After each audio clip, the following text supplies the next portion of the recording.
going to talk about some good news the Broncos got during the bye week, including the Chargers losing, then a little bit of bad news. But right off the bat, producer Reed and I just wrapped up a little bit of a friendly debate. Is Home Alone a Christmas movie? Let me know in the comment section. Now let's take a look at the AFC playoff picture after Week 14 for the AFC for the most part. The Bengals play on Monday night, but they're irrelevant at this stage. So, unfortunately, the Chiefs have a little bit of a stranglehold. They would have to lose 2 more games in the last 4 weeks to lose the top seed. So right now, Denver's on a collision course to play the Buffalo Bills across the country in New York. However, they are in a 3-way tie with the Ravens and the Chargers for the wild card spot, all 8-5. However, Denver has lost the head-to-head to Baltimore and to San Diego and to Los Angeles already.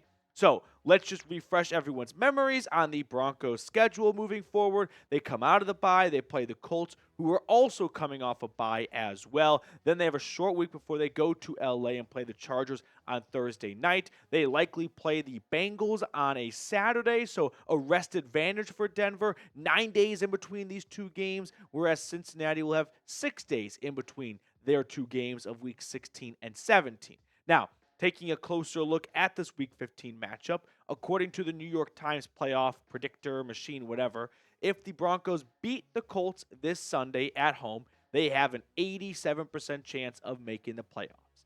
If they lose to the Colts, I was surprised to see it drops all the way to 40. I mean, the Broncos would still have a 1-game advantage over Indianapolis, but they would not have the tie-to-tie. But I think what the computer is taking into account is the Broncos' remaining schedule, which features the Chargers, a playoff team, the Bengals, a tough team for sure, and the Chiefs, the number 1 seed in the entire AFC, versus the Colts' remaining schedule, which is easy. Titans suck. Giants, second worst team in football. Jags suck and somehow still beat the Titans. Like, that's how easy it is for Indianapolis. So if they get past the Broncos, their toughest remaining game, it's not always as simple as we make it out in the NFL. It's not like college football where you can look at schedules and go like, oh, those are easy wins right there. In the NFL, any given Sunday, anyone can beat anyone, but it's not out of the realm of possibility for the Colts to go undefeated after beating the Broncos potentially. Now, let's look at the other schedules for the other remaining wild card contenders. You've got the Chargers, who have the Buccaneers coming to town. That's going to be a big game for both teams, right? Tampa's trying to hold on to their spot in the NFC South race, and the Chargers trying to hold on to their spot in the wild card race. Then they've got the Broncos on a short week on Thursday night, and they close out the year with 2 pretty easy games, Patriots and Raiders. So Denver's got a bit of a tough schedule. Chargers have 2-ish tough games, 2 tough games, but 2 easy games, Patriots and Las Vegas, both on the road though. Before we look at the Ravens and Steelers remaining schedule, we are closing in on 29,000 subscribers. My goal for Christmas is to reach 29,000. We are 317 subs away. So if you are looking for a go-to Broncos YouTube channel that is completely free, I invite you to click that subscribe button down below. Now, if peeking at the Ravens remaining schedule, because remember, Denver, Baltimore, and the LA Chargers are all even at 8-5, so schedules are very important right now to see who could slip up and where. The Ravens have the Giants on the road this Sunday. Then they play on Saturday against the Steelers, leading into Christmas Day against the Texans on the road, and they close out the year home against the Browns. So, easy, tough, easy, difficult, tough, frisky. Like, I could see the Ravens in this stretch going 2-2, right? If you just go off of the odds, Giants win, Browns favorite, Steelers and Texans could be losses, but right now the Ravens have a difficult schedule coming up. Looking at the Steelers' remaining schedule, they've got the toughest of the bunch. Eagles on the road, Ravens on the road, home against the Chiefs, close out the year against the Bengals. So right now, Pittsburgh has a decent lead in the AFC North.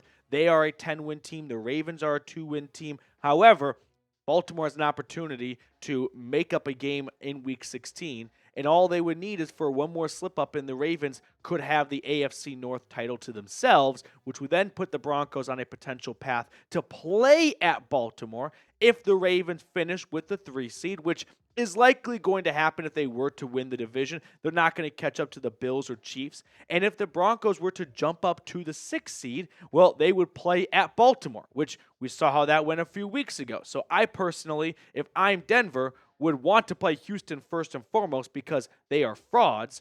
But if it's not going to be the Texans because you can't ascend all the way to the 5 seed and you can only jump from 7 to 6, I personally would rather play the Steelers if I were the Broncos. I think they are an easier team to beat than the Ravens. I mean, week 2 was a long, long time ago when Pittsburgh and Denver met up. Justin Fields started for the Steelers. Bo Nix was in his 2nd game, so a lot has changed since then. But we can all agree that was a much closer game for the Broncos than playing at Baltimore. So given the choice, I'd first and foremost want to play the Houston Texans. But if you can't jump up to the 5 spot, then I'd much rather play the Steelers at the 3 seed as the 6 seed. So I'm saying root for the Steelers because I don't want to play Baltimore on the road. So following the Chargers losing, which is good news for Denver because it sinks them down into the wild card mix, some bad news. Riley Moss injury update. Not the update I was hoping to share following the bye week, and I'm going to tell you all about it in just a second. But first, I got to give a big shout out to our friends over at Game Time. Game Time is super simple to use. All you've got to do is download the Game Time app and use code CHATSPORTS to get $20 off your first purchase. Terms apply, but if you want to go see the Broncos this upcoming Sunday against the Colts, or you want to go see the Avs or the Nuggets or any other sporting event in your area, visit Game Time because they have so many cool features, including Game Time Picks, which filters out the fluff to show you only incredible deals so you don't spend 30 to 60 minutes searching through thousands of tickets. One thing I love about Game Time is they offer the Game Time guarantee. If you find tickets in the same section and row for less, Game Time will credit you with a 110% difference. So take the guesswork out of buying tickets with Game Time. Download the Game Time app, create an account, and use code CHATSPORTS for $20 off your first purchase. Terms apply. Again, create an account and redeem code CHAT Sports for $20 off. I put all that information in the comments and description of today's video. Download Game Time today. What time is it? Game time. So Jeremy Fowler tweeted out earlier that free agent cornerback Jerry Jacobs, when I first saw this, I thought Josh Jacobs for a second, worked out for the Broncos. He started, I think, 12 games last year for the Detroit Lions, so plenty of experience a season ago. However, this workout, I guess, wasn't superb because Mike Klis shortly followed it up with, per source, Broncos had a visit and workout with Jerry Jacobs, but there are no plans to sign him at this time. So after seeing that first and second tweet, I was under the impression of, Riley Moss might not be returning as quickly as we would like.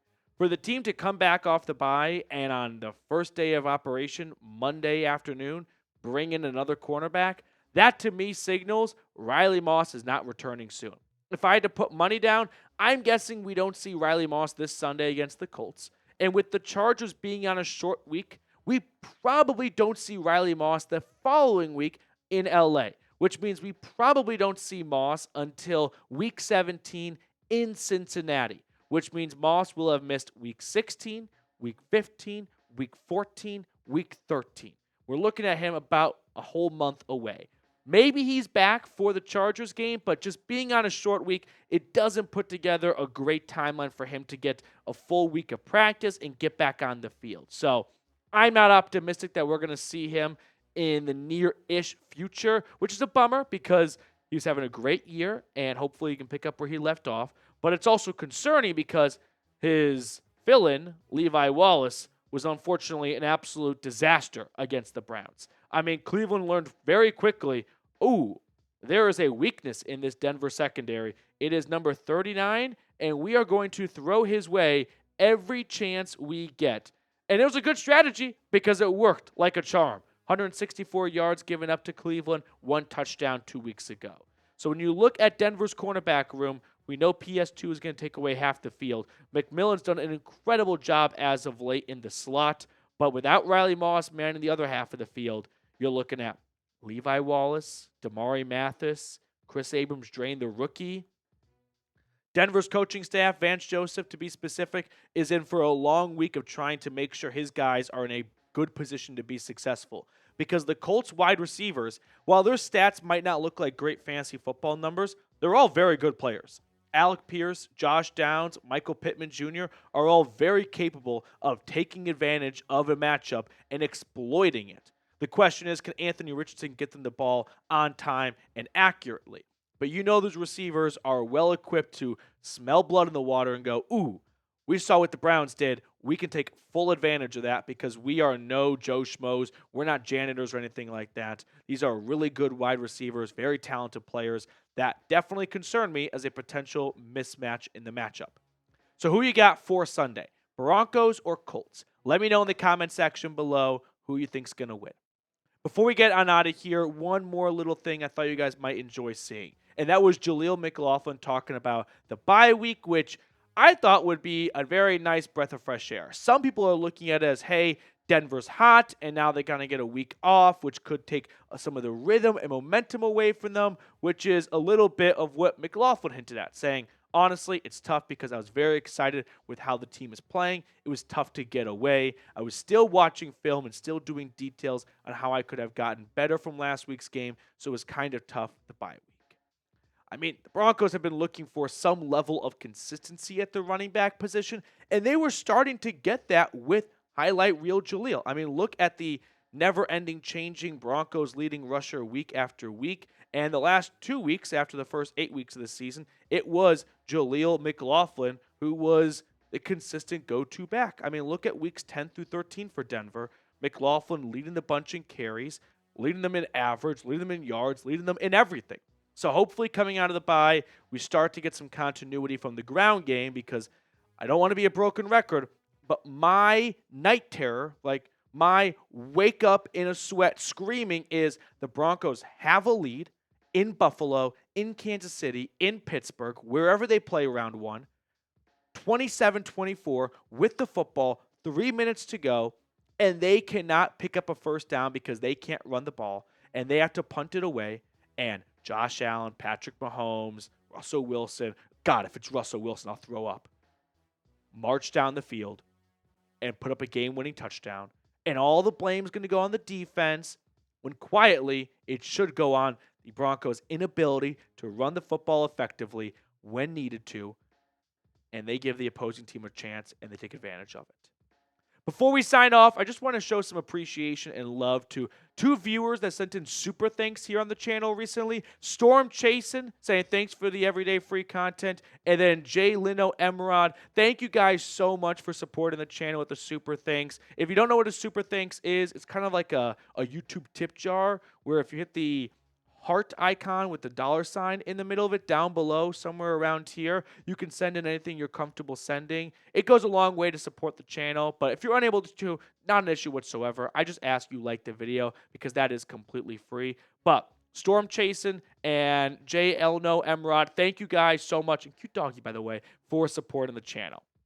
Before we get on out of here, just want to show some extra love to the Blue and Orange Club for always going above and beyond during our watch parties. We will be back this upcoming Sunday for our Broncos Colts watch party, so come watch the game with us. If you've never joined a watch party before, it's a great way to take in the game. If you're out of the area, can't get it on your TV, or if it is on your TV, put the game on your TV, put us on your phone, your tablet, or computer, and you're going to have a much more enjoyable experience hanging out with us than watching a couple of suits talk on TV.